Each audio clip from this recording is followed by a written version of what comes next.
It's hardcore history. Addendum. I hear from many of you that say, just turn on the microphone and talk, and it'll be a good show, and we'll be glad to get it. So today will perhaps be a test of this theory's validity. What's held up today's show for a while now is probably some old training in a news business that doesn't exist anymore, where as a youngster learning the ropes, you would come back to your editor with some facts, some information, some quotes, some background stuff, and you'd present it to them, and they'd say, okay, what's the story, right? Meaning all these elements that you have the makings for a good news story, but what are you trying to say? I mean, is this a man bites dog story? Or is it a dog bites man story? I mean, you don't know. A lot of the more complicated stories require somebody telling you what the story is. What does all this mean, right? All this information you're throwing my way. What am I supposed to think? And so I was trying to apply that to today's show, and it just completely discombobulated the entire thing because I'm not trying to tell you what to think at all, nor do I have a point. Sometimes I'll talk to people, via social media or whatever, and they'll say, it'd be fun to have dinner with you. Well, this is what dinner might be like. I'm just warning you. Bunch of different things that have nothing to do with anything else. I mean, I used to love Larry King's newspaper column back in the 1980s. At that time, Larry King was like the busiest man on earth. He did TV, he did radio, he did a newspaper column. And looking at him now, I have no idea how he accomplished it all, but he certainly organized his projects in a way that, took into account how busy he was, because the newspaper column was, well, I don't even know how to describe it to you. Imagine 40 sentences. Each sentence have no connection to any of the other sentences in the piece.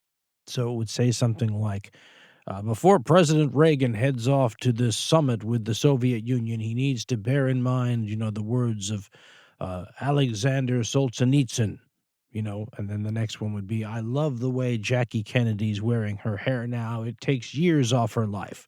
It would just be, the Yankees have won 5 in a row. Keep up this pace and they'll make the playoffs. I mean, at the same time, you kind of understood why he did it, right? It's a way for a very busy guy to churn out a newspaper column. And that's maybe what my thing is going to sound like today, where it's all the elements of a good news story without the reporter telling you what the story is, because I don't know what the story is. This actually started off as a completely different piece with a bunch of different strands, all of which went nowhere. Right? They just sort of drifted off into the ether, but they all at least emanated from the same point. I thought that was progress. If I could just tie up all those loose threads, we'd have a heck of a show. And that's what I've spent the last 2 weeks trying to do. It doesn't really work. And as I'm trying to do this, as is normal with an art project like this, it takes on a life of its own and develops in an area completely, off in one direction from the original piece. So I have a completely different show in front of me right now, and much more in the way of notes than I'm accustomed to using. And I find that if you have more than just a couple of notes, it's less helpful than having no notes at all. I'm drowning in notes now. I don't even know where to look. And none of it's, as I said, connected to anything else. It's a whole bunch of facts, figures, interviews, quotes, and data, and no editor to tell me what the heck the story is.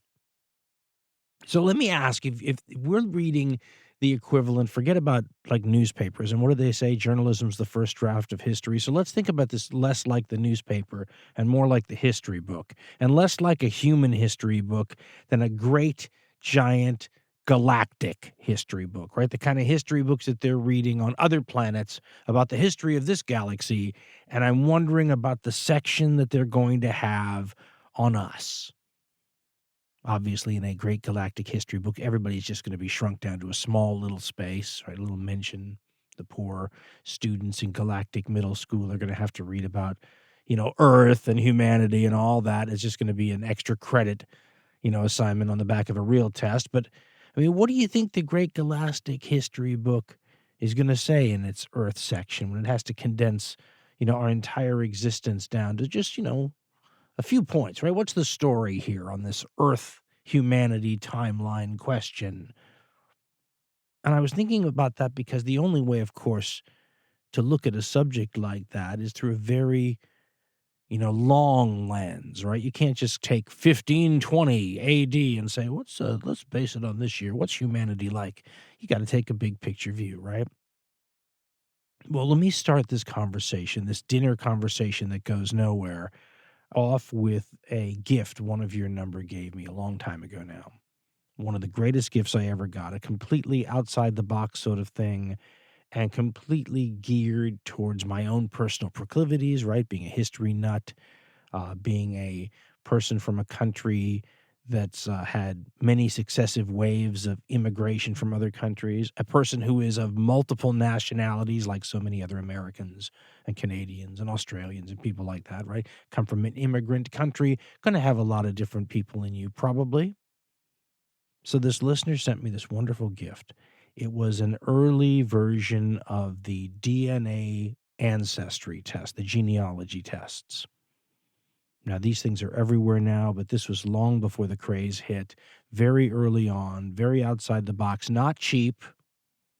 And I was so intrigued by the possibilities that I overcame my natural reticence to sharing my genetic code with anyone, swabbed my cheek or whatever the heck they were asking for back then, put it back in the mailing packet, sent it to the lab, and waited with bated breath for the results here to find out exactly how closely the DNA evidence matched the analog family tree history that, like many of you, I had also done. Talk to your grandmothers and grandfathers about who your, deep ancestors were, what countries did we come from, what ethnicities are we, and I thought I had the math right. I could say, well, if your grandmother on your mother's side is half this and half that, that means you're 12% this, and I thought I had it figured out, but I wanted confirmation that my math was right. So I sent away to the DNA test, and when it came back to me and I opened it up, it was nothing like what I expected. Instead of answering questions about things like my ethnicity or the percentage of each ethnic group I belong to, it didn't deal with ethnicity at all. When I opened up this packet of results, and I'm going, I'm just putting in fake numbers here, but it was something akin to, you open it up and it says, your ancestors moved out of Africa 150,000 years ago into what's now southern Russia. They lingered there for another 50,000 years before heading. It was one of those sorts of things. In other words, it was deep genealogy, deep ancestry. It never even got to the point where modern ethnicities developed, right? Stopped before then. So instead of finding out exactly how Irish or Scandinavian or whatever it might be you were, all you found out about was what your, the equivalent of your caveman ancestors were doing. And at first I was disappointed because this was not what I was expecting nor what I was after. But I've had the opportunity many times since to think about this, to think what this DNA test was reminding me about. It was reminding me about how long anatomically modern human beings have been around. And it's important to remember this because it is the vast, vast majority of, the time that we've spent on this planet that happened before we started paying any real attention to ourselves in the history books. And by that I mean, you know how old your history books are in terms of how far back they go, right? Now, modern history combines with archaeology and anthropology and about 100 other wonderful modern scientific specialists whose job it is to uncover the prehistoric past. But traditionally, history started with writing, and writing started with urban societies. And so, the history books I have from 1950 start with like Mesopotamia and Sumeria. The implication, not the stated necessarily, sometimes stated, but usually not stated, is that nothing of real value happened before urbanism and writing and all these sorts of things. And there was also this implied idea that anything of value that even happened afterwards happened in the societies that were doing these things that set these new modern humans apart from all the humans that came beforehand, right? The humans that existed before cities and writing and complex modern societies. But that's the vast, vast, vast majority of time, right? anatomically modern human beings have been around, and this is the current number. The current number changes, right? It keeps getting revised earlier and earlier. I'm just going to try to be really safe here and say anatomically modern human beings have been around from between 250 and 350,000 years ago. Let that sink in for a minute. 250,000 to 350,000 years ago. Let's just take 300,000 as a good round current number. 300,000 years. Now, this doesn't take into account previous versions of humanity which lived at the same time. There's some overlap, right? Neanderthals are here when modern human beings are too. There's interbreeding going on, right? That's another fascinating part of human history. But so we have anatomically modern human beings 300,000 years ago. I was doing some preliminary research for this just so I didn't sound like too much of an idiot. And there was a distinction made with anthropologists between anatomically modern human beings and behaviorally modern human beings. Now, I'm not sure what that necessarily means, but I think they're talking about things like use of fire and that sort of deal. I'm not sure, but even that was suitably ancient. Something like 150,000 years ago, just for comparison's sake. Now, if we remember that the human history that our history books from 1950 would have said began about 5,000 or 6,000 years ago. Well, when you have 300,000 years that you're playing with, 5,000 or 6,000 years is the very most recent edge of that entire history, right? The vast, vast majority of the history of the human species predates where your history books start. And there are probably multiple ways of looking at this, but let me just look at it in sort of a pass-fail way, right? Two ways. One way of looking at this is that all of human activity going on before what my 1950s history book would consider to be the important time when things get started, although they might have said the important time is the agricultural revolution, right, a date that also keeps getting pushed back. But that would still mean the vast majority of human history happened before the agricultural revolution. The point is that if you try to envision what's going on in that period before, real history begins, it can either be something like a more complex version of like chimpanzee life, right? What societies of chimpanzees live like and what their daily activities are concerned with and their social structure. And I mean, obviously more complex, like chimpanzees with fire, chimpanzees with very modest religious, understandings. I mean, more complex chimps, right? And I think that's very possible. You go look at, cavemen, in air quotes, caveman society. That looks a little to me like complex apes. But it doesn't necessarily have to be that way. There's also like the Middle Earth possibility. And, for those who don't know, J.R.R. Tolkien's Lord of the Rings idea of this thing called Middle Earth is not a place. Middle Earth is a time period in our own world. And it's supposed to have existed before the so-called Age of Man began. So it's deep prehistory. And I guess with the Age of Man beginning, Sumeria's in their future.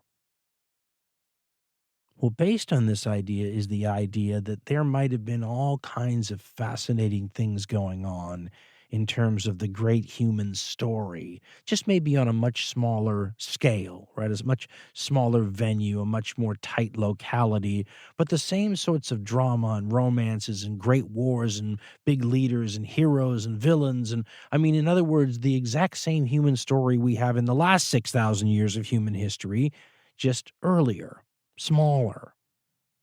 There's that old line that quantity has a quality all its own. Well, 300,000 years of history seems to give you enough time for a bunch of good stories to happen, even if they're happening, at a much slower pace than they happen in the modern world, I would think. If that great galactic history book, it had the aliens monitoring the first 300,000 years of human history, maybe they have some good stories in it that we don't know anything about. But I've often wondered about the, greatness of prehistory. There's a line from Gwynne Dyer's fabulous late 70s, early 1980s documentary on war where he had wondered about the first time 1,000 human beings had ever gathered in the same place at the same time, a very early prehistory question. And he thought it likely that the first time 1,000 people were ever in the same place at the same time, it was because a battle was happening. And that makes you think of all the prehistoric battles, right? When was the first time an army of 500 men absolutely knocked everybody over in terms of its size? Wow, 500 men, can you believe it? Nobody's ever had an army that big. Or the first great empire, even on the first great empire might have been 20 miles long and 5 miles wide.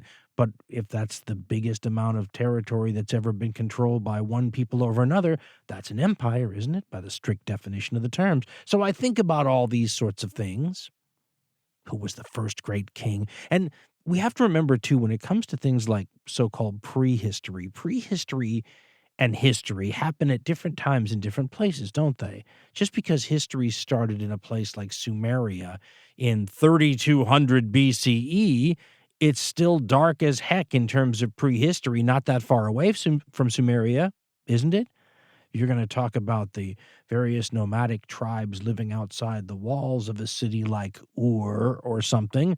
Well, it's still prehistory in their community, isn't it? And that applies all the way up to modern times. I mean, the history of Native American or African tribal peoples that didn't pay attention to writing or didn't write, that's all stuff that's dark to us now.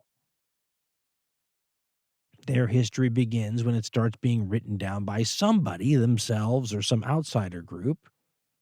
Makes you think about all the history that existed that didn't get written down. So I think about this all the time, though, and ever since that DNA test, specifically because I try to keep track of what I like to call the long view, right? Looking at history in terms of, they'd probably say in one of the new kinds of books that get marketed all the time, the mega trends, right?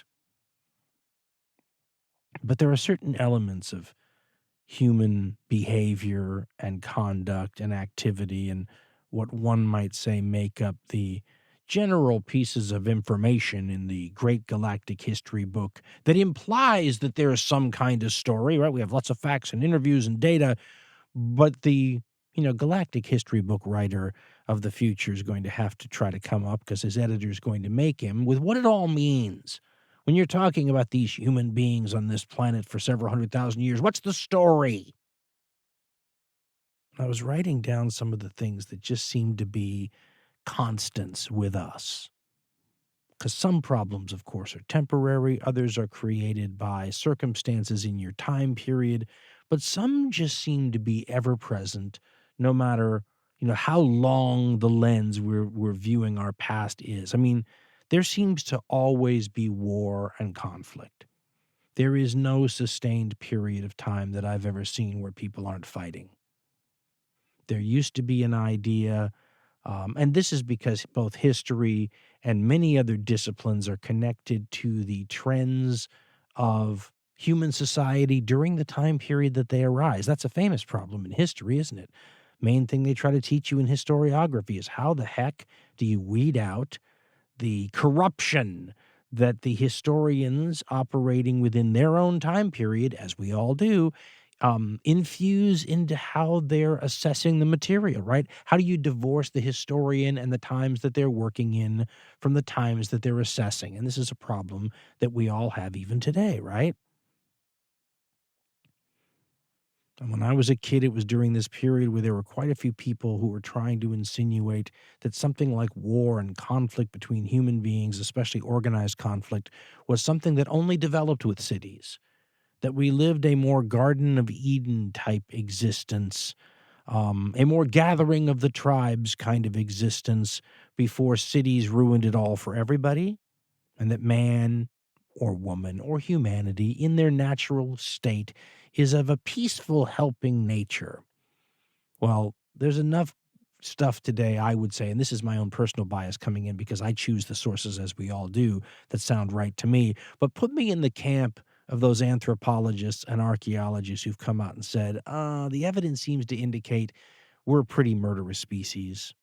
and that we were a pretty murderous species before someone started writing down exactly how murderous we were.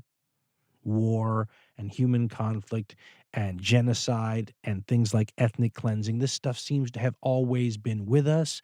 And if you doubt the ability of, peoples in a much lower state of organized development to be that way, just go look at chimpanzee society now.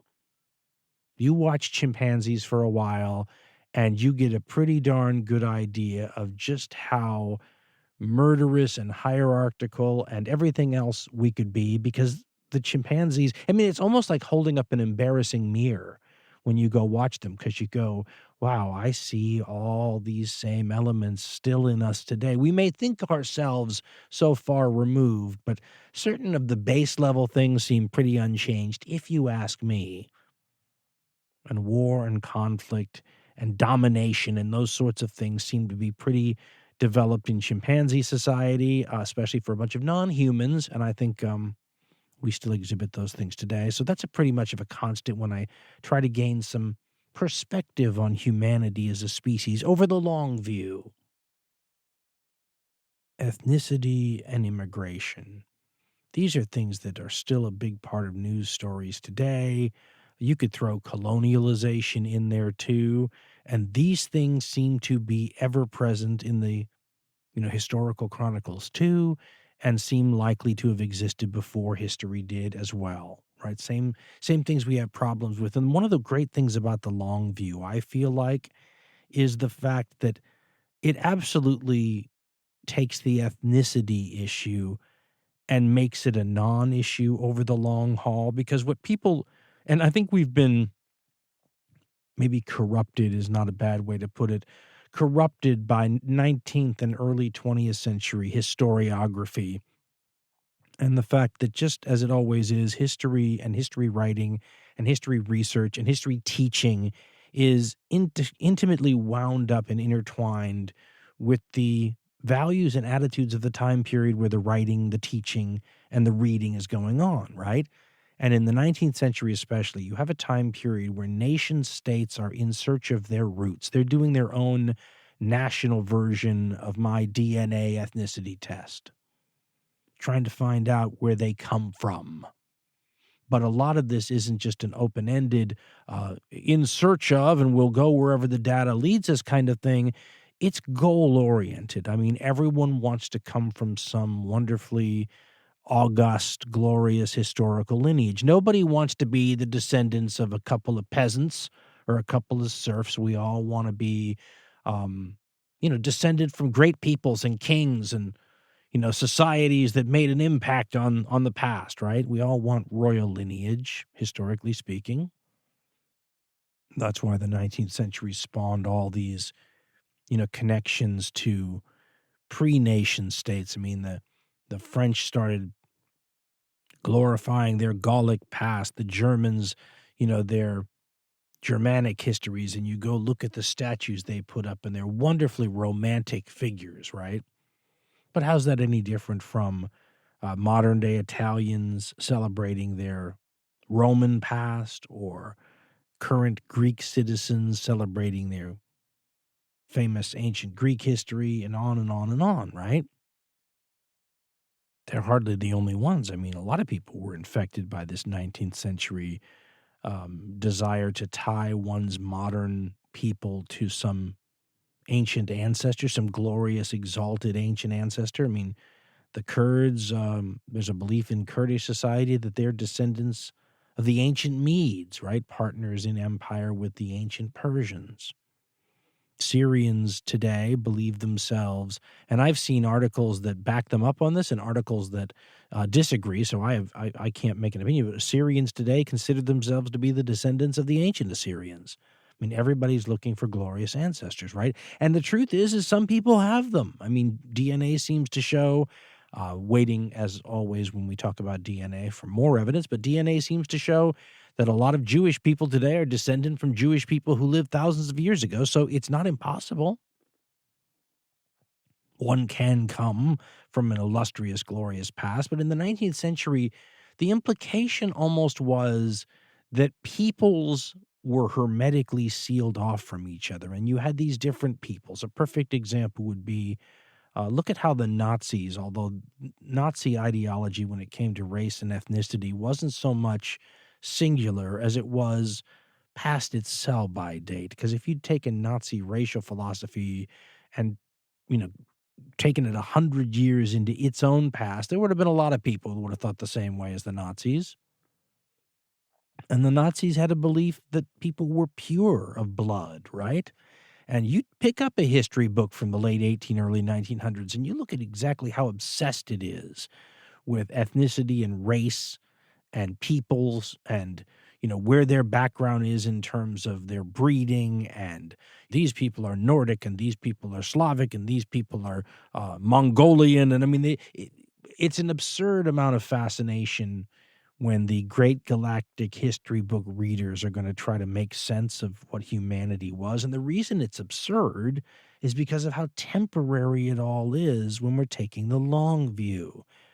Races and ethnicities are some of the long view's version of short-term issues because they're ever-changing. And that's what the 19th century, both peoples, cultures, and historians got wrong, was this idea that somehow, once upon a time on the world stage, we'll just pick one people, but you could fill anybody in for the same thing, that there were a bunch of blonde-haired, blue-eyed peoples that, arose independently, although back in that time period, we might have been talking about Adam and Eve type origins, but you know what I'm saying, arose independently in the North where they're still to be found, and then sometime in relatively recent history, they started having interactions with other peoples and ethnic societies, and that's when interbreeding started. In other words, from a Hitlerian, Naziistic, race traitor standpoint, that's when things turned evil. It was much better back in the days when blonde-haired, blue-eyed people never mated with people who weren't of their own kind.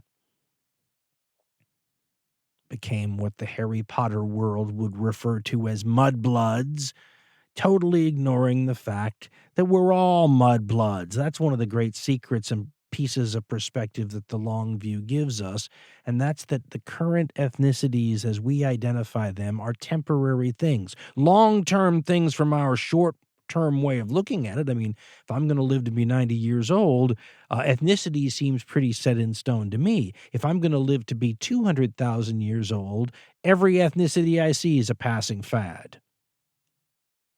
There was a story I read not that long ago, and it wasn't in a professional publication. It was something like the BBC or something. It was a public thing, but they were talking about a facial recreation that had been done on a skeleton. I don't know how much of a skeleton, known in Britain as Cheddar Man.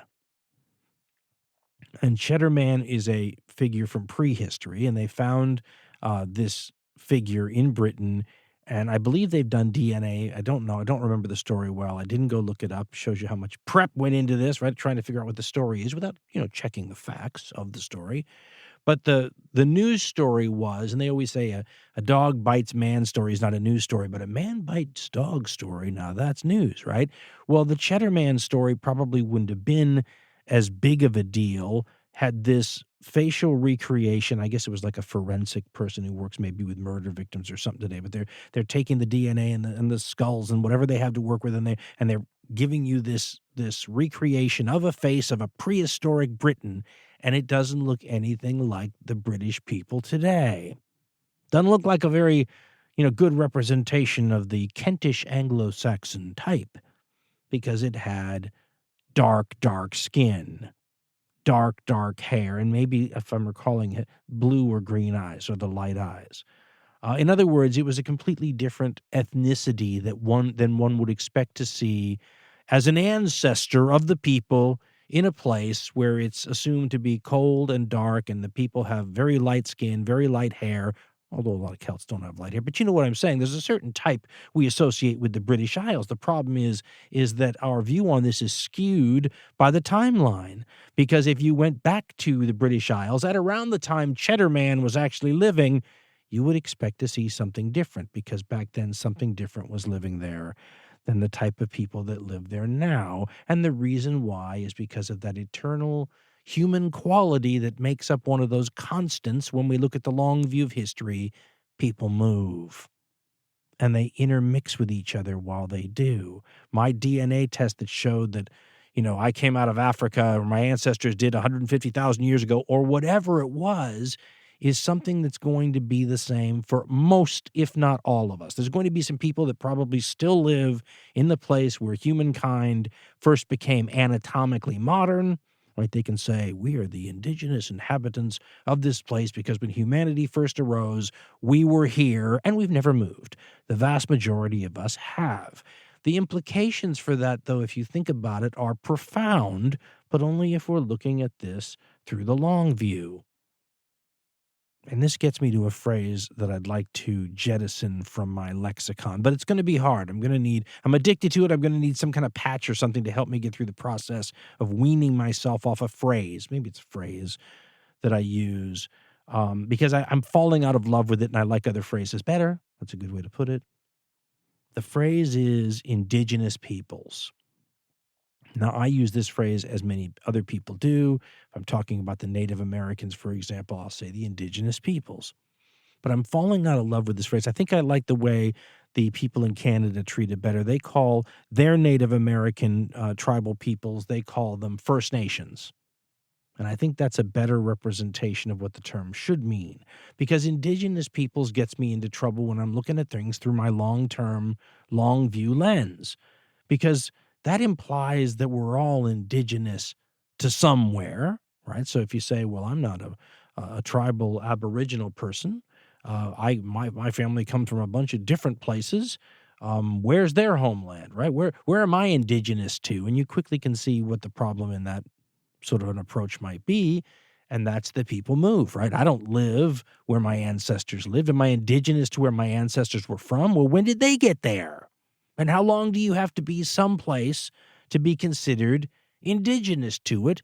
Because as we just said, according to the long-term DNA tests, we're all indigenous to like northeastern Africa. And once you leave there, well, you're either the first person to arrive someplace or you're squatting on somebody else's land that got there before you did. 300,000 years of human history with people moving and intermixing all the time means that almost nobody is probably on the land that they inhabited first before anyone else got there. Now, the First Nations in Canada, I just assume that they're the first people in that part of the world to establish hierarchies and governments and some sort of an organization, tribal organization or whatever, and I think that's accurate. But this indigenous peoples thing gets complicated. Ethnicity does too. I mean, I was looking for, I was doing some searches, but I couldn't figure out the right search terms to spit back the results that I wanted. I was trying to find a person who's up on the latest DNA and isotope evidence and everything else that can help us answer a question about how many people who inhabit certain geographical areas today are related to the people that used to be there. And of course, you've got to define what you mean by used to, right? But I was specifically thinking of like Roman times. So are the people in Italy, or maybe the question should be how many of the people in Italy today can trace their genetic heritage back to ancient Rome? And I was starting to play with that. And then the long view question hit me again, though, in a shorter term sense. But which Rome are we even talking about? I thought to myself after I'd posed the question to myself, because the Rome of like 450 BCE, when it's a single city-state at war with other Italian city-states 10 or 12 miles from itself, well, that's one kind of Italy, isn't it? Made up of one kind of people. But the Rome of, say, Tiberius or Marcus Aurelius, the Roman Empire, well, that's a multi-ethnic, multicultural society, isn't it? With not just people from all over the world. Rome's an international city back then, but even the emperors coming from places like Spain and the Balkans and North Africa and, Syria. I mean, all those places are contributing leadership positions to the Roman state. So if I was to say something like, well, how many people in Italy today can trace their roots back to the Roman Empire, some person who just got there one generation ago from Syria might be able to say, I can. So you got to be careful because people were moving around and interbreeding all the time. This idea of race purity that the Nazis had was a bunch of nonsense. And it's worth looking for just 2 seconds upon how something like that gets started. There's a book out there. It's a pretty darn good one, too. The title is something like The Most Dangerous Book Ever Written or something like that. But it's a book about Tacitus's work on the Germans. Now, Tacitus was an ancient Roman writer. Actually, he was a Roman imperial writer. And he wrote a famous book on the ancient Germanic tribes, right? Contemporaries of the Romans. Well, the Nazis, in their wisdom to try to find racial history, latched onto this book because there's parts of it that talk about something that they could use as evidence of race purity. Because Tacitus says in one part that the Germans never mingled their blood with lesser people.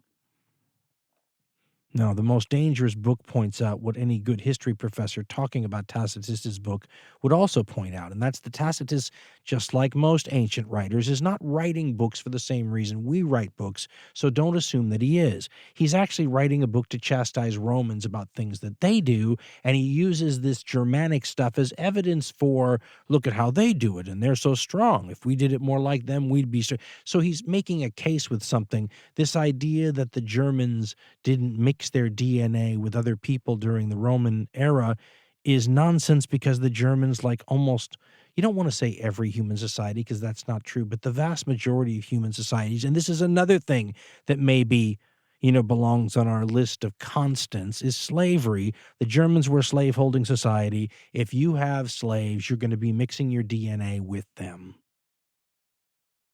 Another example of how you can sort of be blind to this obvious fact. I mean, if you look at some of the great kings from the past that would have been Nazi racial ideological prototypes, right? The kind of people they were celebrating. How about, and this is a bit of a spoiler alert for the Viking show still to come, but how about the famous Danish king Knut? The king that ruled much of Scandinavia. While he ruled England, he seemed to be creating this giant, theoretically, had it continued, you could have had this giant northern block of nations, right? He's sort of the Nazis' iconic dream of, the Nordic peoples ruling over vast areas. But this Danish king's mother, had the Nazis done the classifying, would have been seen as an Untermenschen, a subhuman. Knut's mom was from a Slavic people. She was the daughter of, my history books often say Polish king, but this predates the creation of a real Poland, but it's a Slavic king, and Knut's parents married into a dynastic marriage. And that's the other thing you forget. It's not just people at the lower end of society, the slaves mixing their DNA into the gene pool. Royal marriages of the sort that were famous 100, 200 years ago, where you would marry, your son off to another king's daughter to try to cement a dynastic relationship, that's been going on from time immemorial. In fact, romantic love is the new kind of reason people get married. Creating dynastic relationships between powerful families is the really old, ancient reason that people get married.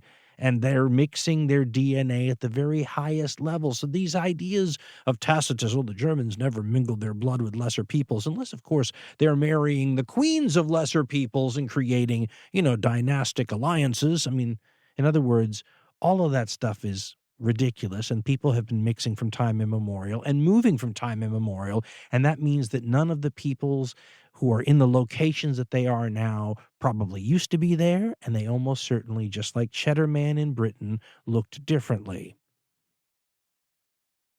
I mean, just look at some of the mass people movements that we have in the 6,000 years of recorded history. And the good news for those of us wanting to look back on those moments is that they're often extremely disruptive of the status quo during the time period we're talking about. And, they've always said that journalism is the first draft of history. Well, history writing often follows similar rules. And the old line, if it bleeds, it leads, works just as well for history as it did for, current news writing. And many of the moments in history where the if it bleeds, it leads standard most applies are these time periods where vast numbers of human beings are on the move. I mean, is the most famous the one where the Germanic tribes were set in motion, the famous Volkerwanderung, right? The movement of peoples, the great migrations, they're sometimes called. Well, everybody knows about that, right? These are the migrations that supposedly set in motion some of the forces that toppled the Western Roman Empire. The tribes, they're famous too. The Visigoths, the Ostrogoths, the Vandals, the Lombards. There's a whole bunch of them. But people forget that movement of peoples was supposedly started by another great movement of peoples that hit those Germans like a bunch of tumbling dominoes, the Huns. And the Huns, of course, live in one of the great ethnic melting pots on the face of the earth. They live in the Eurasian steppe, where if we want to play the ethnic melting pot game, you could have a ton of fun. It's one of the most interesting parts of the great Eurasian steppe, and that's how many different peoples have lived there and how often they've been mixing with each other because, of course, they have famously mobility and they move like waves across this giant flat expanse of land. And the numbers of people that have exploded out of the heartland over by the Altai Mountains and then usually spreading southward and westward have, subsumed numerous tribes in the past. I mean, the first one in recorded history that was mentioned in one of those books where writing happens are the Cimmerians, contemporaries of the ancient Assyrians and people like that. Well, what happened to the Cimmerians, right? These are supposedly, they would say 100 years ago, ethnically Caucasian people, probably speaking an Indo-European language. I mean, they'd have a whole bunch of ways of phrasing it, but the Cimmerians got treated the same way that the Huns and the Mongols of later eras treated the steppe enemies that they ran into when they were overrun, pushed farther westward, and then eventually absorbed by the Scythian tribes, sometimes called Scythian in the old days. I'm firmly in the camp, by the way, of those people trying to change the soft sea back to the hard sea as it used to be and as it still is in the languages that invented those terms, right? Scythians is a Greek term, and the Greeks would not have said Scythians, so Scythians, just like Cimmerians are not Cimmerians, they're Cimmerians. And after the Scythians, they had the same treatment that they meted out to the Cimmerians, done to them by the Sarmatians, who had the same thing done to them probably by the Saka, who had the same thing done to them by early versions of the Huns. You had Turks, you had Magyars, you had Avars, which are both Turks. Of course, you had Mongolians eventually. In other words, over and over and over again, you've had these tribes both ethnically cleanse areas, drive people out of areas, genocide peoples, and usually, after defeating them, absorbing them. Well, ethnically speaking, these people of the steppe are endlessly fascinating. Some of the tribes, the Chinese referred to a couple of them as the Wusun and the Yuxi. These are tribes which would be in modern-day China today, but looked much more like they belonged quite a lot farther west if we're just going to take their ethnicity, their hair color, their eye color into account. People in modern-day China generally look pretty Chinese, and the more towards the Han areas you go, the more this is true. But if you look at the Great Steppe overall, you can see the remnants of the DNA mixing and scattering everywhere. It's a fabulously mixed territory where people can have Asian features with Western color eyes or Western style hair with, it's the same culture that bred these descriptions of Genghis Khan that can ring true when you hear them, that he had Asian features but maybe green eyes or red hair. This same mixing that you see on the Eurasian steppe through all of recorded history, and which my history books would have maybe treated from 1950, maybe would have treated as an unusual aspect of this area, the unusual mixing of different races and ethnicities is in fact the norm pretty much everywhere. And Cheddar Man is a perfect example. And if not Cheddar Man, because someone will write me and go, well, that was all wrong with Cheddar Man. It doesn't matter. You're finding this in all the other areas too. The people that live there now often bear little resemblance to the people who used to live there. That does not mean that you can't trace your history back to them. There could be a very Anglo-Saxon looking person in modern day Kent that might find out that they're a direct descendant of Cheddar Man. The only thing worth noting, though, is that if you had gone back to your ancestors' times, they're all going to look quite a bit different than you. And here's the part that shows a certain continuity in the mixing of human DNA in another 10,000, 20,000, 30,000 years. If we're looking at the long view here, people are going to be different colors yet again. The ethnic question is an ever-changing target, right? And I would like to say that it will solve itself when we're all some version of the same color, but if you do look at human history over the long haul and try to pick out commonalities, one of the things we tend to be really good at is disliking people that are different than we are. And just like that Star Trek episode where you had the one guy who had the left side of his face black and the right side of his face white, and the other guy who had the exact black and white face but on different sides as the first character, and they found a reason to not like each other because of that. But to the outsiders, they looked like the same people. There's that great line where Captain Kirk says, but you're both the same color. And the Frank Gorshin played character says, what are you talking about? Can't you see I'm black on the left side? He's black on the right side. I mean, in other words, we'll find some reason that we're ethnically different enough to get upset over our ethnic heritage if human history is any guide. Never mind that to us today, people 30,000 years in the future may all appear to be the same color. The star-bellied, Sneetch-like aspect of human history shows we'll find a reason to declare some people better than others and other people worse. This same question about movement and time seems to work pretty well with this idea of things like land ownership or land rights. I mean, how much of our problems today in the world, and especially over the last 100, 150 years, seem to be related to who owns the land?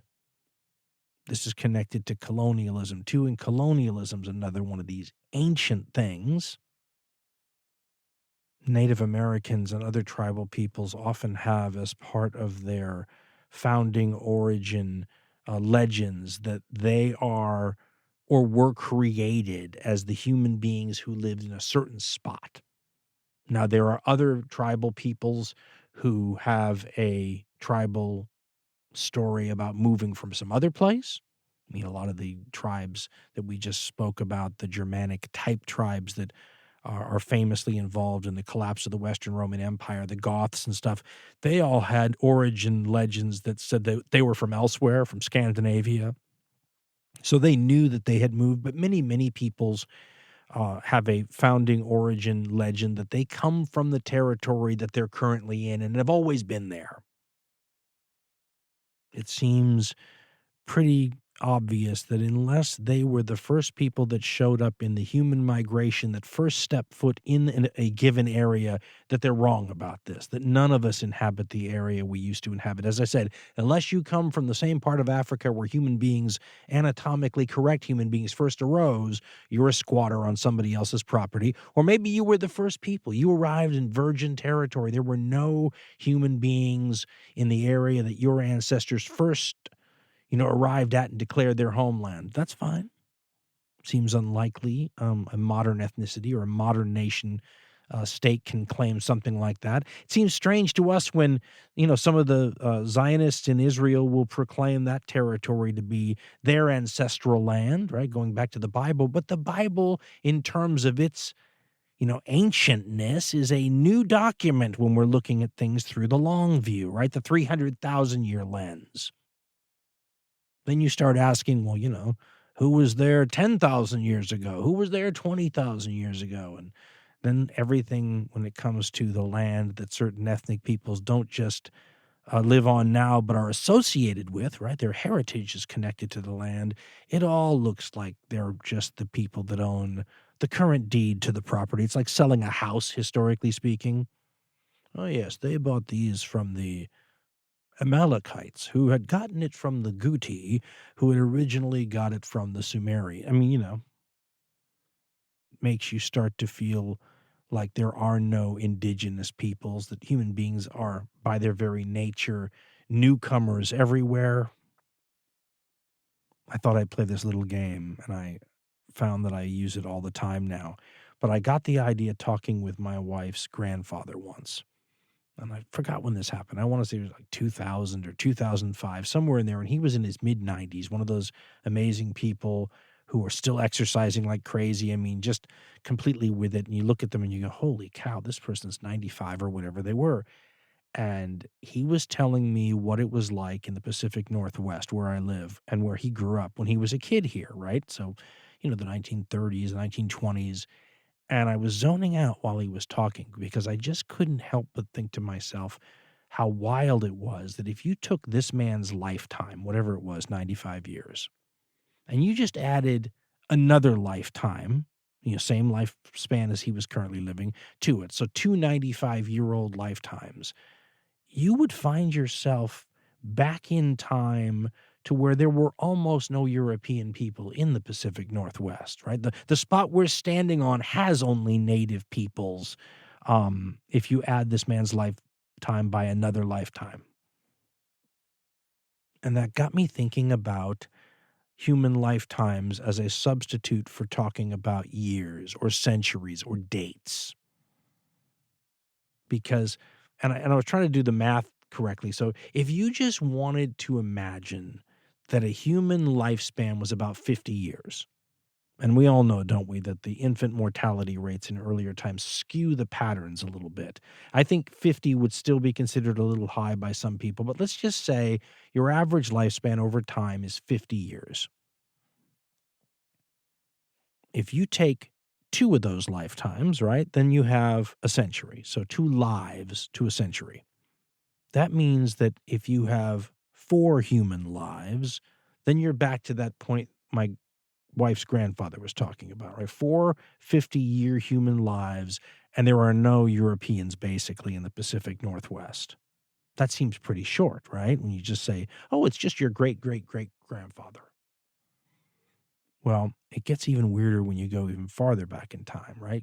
If you take 10 or 11 of those 50-year lifespans, great, whatever you want to say, 10 or 11 of them, and now you're back in Columbus's time, and you're talking about there being no Europeans anywhere in the hemisphere. You say 1492, or you say 500 or 600 years ago, it just seems like forever ago. You say 10 or 11 50-year lifespans, doesn't seem that long at all, does it? You want to keep playing that game? If you say a 20 of those lifespans, great-grandfather, whatever it is, 20 lifespans, and you are in, the early Middle Ages, Normans, Saxons, William the Conqueror, Vikings, 20 human lifetimes of 50 years. 40 of those human lifetimes, 40 of them, and you're in Julius Caesar's time period, the death throes of the Roman Republic. 60 of those lifetimes, and you're in Old Testament time. 90 of those 50-year lifespans, 90. And you can watch the Great Pyramids being built in Egypt. And before that, it's basically prehistory. So the thousands and thousands of human lifetimes that are part of your ancestral genetic code, only the last 90 or 100 or something like that, all that is all recorded history, and it's hardly any of your past. That to me is absolutely mind-blowing, and I feel like the ramifications should be huge, even if, to my editor's dismay, I can't tell you what the story is here. One of the things I have always been fascinated with is how the people from a very, very long time ago saw their own very, very ancient past. I mean, for example, there is a king's list that the Neo-Assyrian scribes put together in the Neo-Assyrian Empire. And the Neo-Assyrians were the last of the great Assyrian states, the high watermark of their political and military dominance. Think 750 BCE, and you're right there. Well, the Neo-Assyrian scribes concocted a king's list, right? One king after another, that stretched all the way back in time. that chronicled their rulers going back, remember, from their own time period, which is like 750 BCE, going back 2,000 years from there. I loved that they referred to the first 17 kings in their kings list as the kings who lived in tents, denoting that these were like nomadic kings, right? People who didn't even live in houses.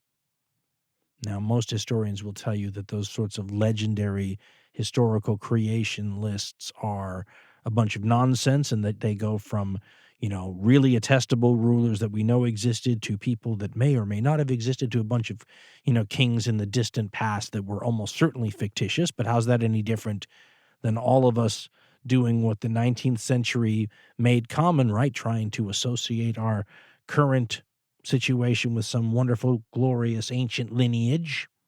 The ancient Assyrians were no different. What is a little different, though, is what became of them, maybe compared to what will become of us. My favorite story, almost certainly, it's top 5 for me from the ancient world and all the ancient writings.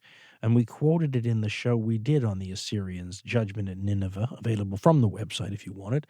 Although one of the many shows I'd like to redo with the modern sort of approach where we go into it more deeply and over a longer period of time, but is the wonderful story from the Greek general Xenophon, when he came upon what used to be some of the grandest cities in the world a couple hundred years after their grandeur had passed. And Xenophon was a Greek general whose men were involved in a Persian dynastic struggle. They ended up on the losing side and had this amazing account of trying to get home from the battle site, which was deep in like Iraq, all the way back to Greece, harried the whole way by the enemy forces. But at one point in Xenophon's account, and he's writing this, like in 400 BCE, right? For us, it's very, very ancient times. But he runs across ancient cities that are ancient in his time period, right? We wondered about how the Assyrians saw their ancient past. Well, this wasn't Xenophon's ancient past. These weren't Greek cities. These were Assyrian cities. But Assyria had been gone for a couple hundred years, and Xenophon had no idea about them. He talked about these, I always call them ghost cities, because they're cities that are literally just turning to dust, because these cities were often made up of the mud bricks that they used to use as an archaeological building material back then. And Xenophon described how tall the walls were, how big the city circumferences were, and all these kinds of things. And you can tell he's plainly astonished by what he sees. These are cities that are probably bigger than anything in Greece, or certainly as big as the big cities in Greece, and yet they're clearly from a much earlier time period. Now, this is a guy being pursued and on the run by his enemies, but he still had time to make a few inquiries to the local people squatting here and there around these giant ancient structures, and the people give him the wrong answer. They don't know who it belongs to either. It's only a couple hundred years since they were destroyed. Assyria's enemies combined and brought that empire down and destroyed these cities, but Xenophon already can't figure out who it was that built them. I love that story because it's a story about antiquity, looking back on an even earlier antiquity. And there seems to be kind of a sort of a cosmic lesson there that we seem to think ourselves immune from. And it's the lesson that someday somebody could be going through our ruins and asking, the few squatters here and there who built them. And if you don't believe that's possible, let me just suggest to you that that's probably what your average Assyrian person on the street would have said to me if I did one of those, and I used to hate those classic, we used to call them MOSs, man on the street, but today you'd say person on the street interviews. If I'd gone to your average Assyrian in Nineveh and said, so do you think someday this city will be a ruin and no one will even remember Assyria? I would think they would think I was crazy. And that's what people today would think if I asked them a similar question. But the long view seems to indicate that that's how most things have gone in the past, which means one of two things, as I always say: either things will continue to go as they always had, and that will be interesting, or they will defy the way things have always gone and go in a different direction, which is equally interesting. So either we end up a ruin to somebody else or we don't. Both fascinating outcomes. There are some other things, though, that we haven't brought up that I think also are part of what the long view seems to indicate to me. We've always been hard on our environment. And this is another thing that I think was part of an earlier era of things like anthropology that maybe is starting to also be seen in a different light. This idea that human beings lived in harmony with nature once upon a time. I don't think that's true. And I think, like I said, and again, maybe I'm choosing sides here, but the anthropologists and stuff that I've been reading seem to suggest the same thing, that we've always been extremely hard wherever we've lived on the environment. The difference between earlier eras and today are twofold. One, we create stuff now that doesn't biodegrade. So if you were tough on your environment, but it was just a question of chopping down all the foliage and leaving around biodegradable material and all that kind of stuff, well, that goes away eventually. If instead we're dealing with things like plastics and polymers and all kinds of other things, right? Contaminants that don't go away. Well, that's a different, in other words, we're being no better stewards of our environment than our ancestors were, but the materials that we're polluting our environment with are much more permanent. So the environment stays much more damaged much longer.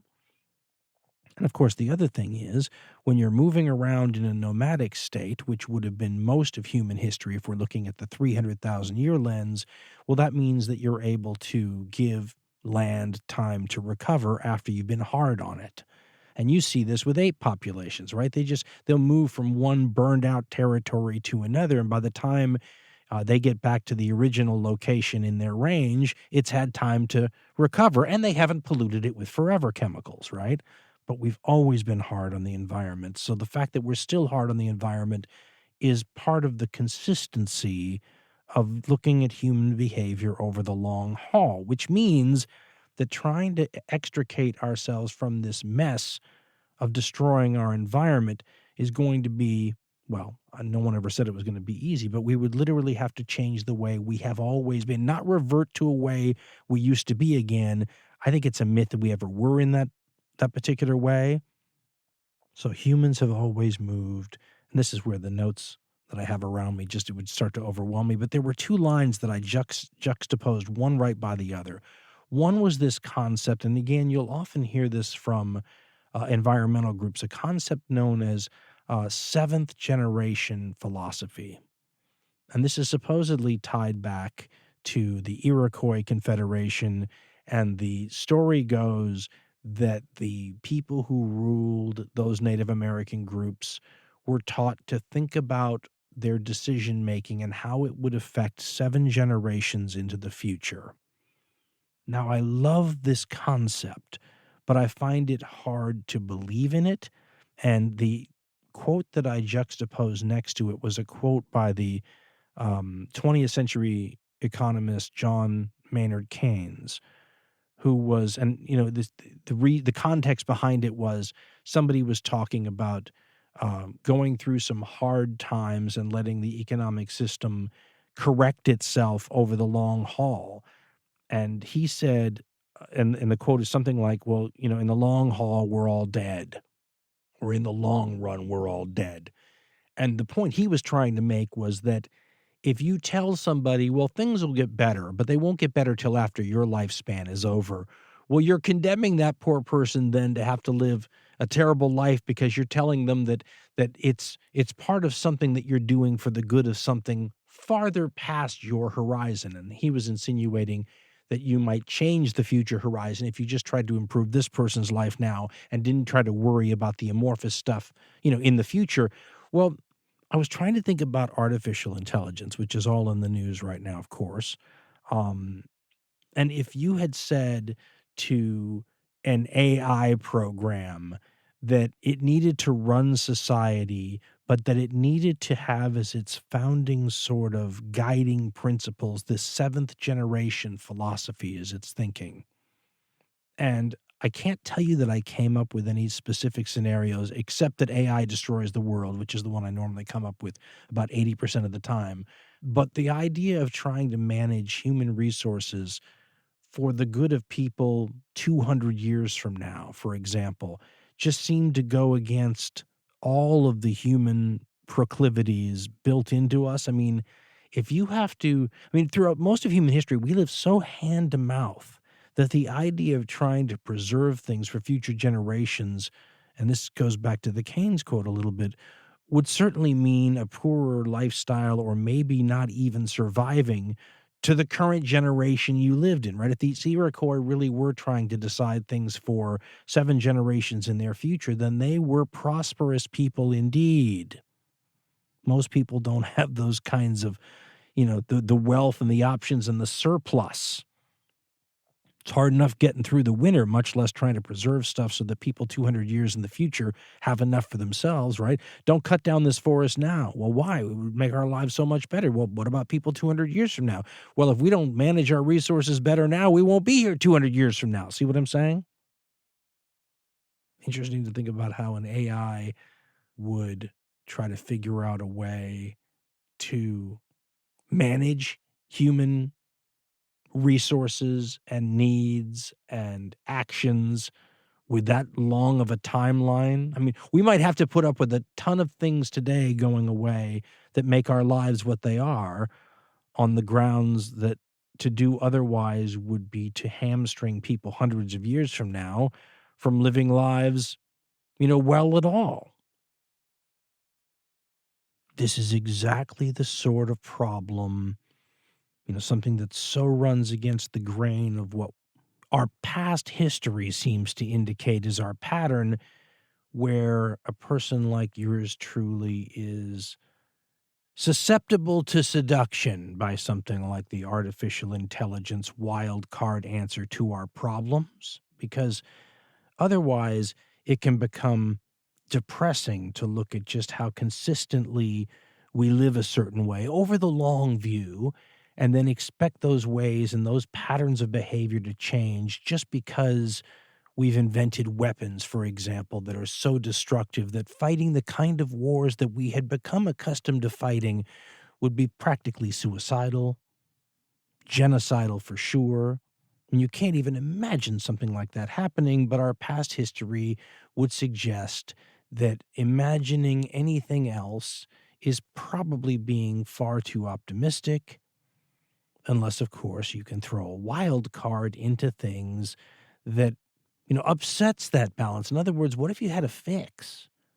Something that came in there and prevented us from doing the very things we've always done, depressingly always done, right? We're going to destroy the environment. Well, let's invent something that will prevent us from destroying the environment, right? So seventh generation thinking infused into our robot overlords. That's how the Kurt Vonnegut novel on Dan Carlin's idea for saving us from ourselves with artificial intelligence would go. It would make a great movie, wouldn't it? Perfect science fiction, dystopian classic, invented by misanthropic people who didn't trust people to handle people problems and wanted a wild card instead. But you can see how it could seduce a person like yours truly.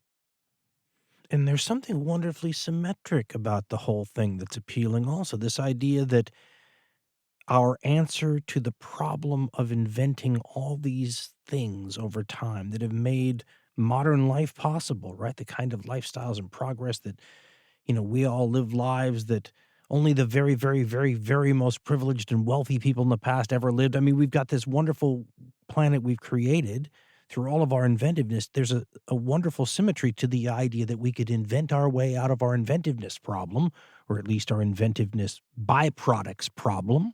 I like that. And one can also make the case that, the last couple of 100 years have put human collective intellectual capacity and the ability of entire human societies to adjust under huge amounts of pressure and the need to speedily evolve to handle what are historically very rapid changes. I mean, the last couple of 100 years, well, as we've always said, there's going to come a time where you're going to reach the limits of humanity's ability to evolve and adjust to changes at the pace of change as it continues to speed up. Now, we may have reached that point already, or it may be in our future, but at some point it's going to arrive. And at that point, the only thing one can suggest that would solve a problem like that is human inventiveness having invented something that could go beyond human evolutionary capacity to change more quickly than human brains and human societies can change. That is a pro-artificial intelligence argument right there, isn't it? The idea that you need something like this to sort of save humanity. The anti-artificial intelligence argument, though, is well known and well understood, too. Basically, it boils down to a question: is it ever smart to build something that will be smarter than you are? I don't know what the right answer is in a case like this, because sometimes I wish we had something smarter than we are, but the obvious downside of that is, well, obvious.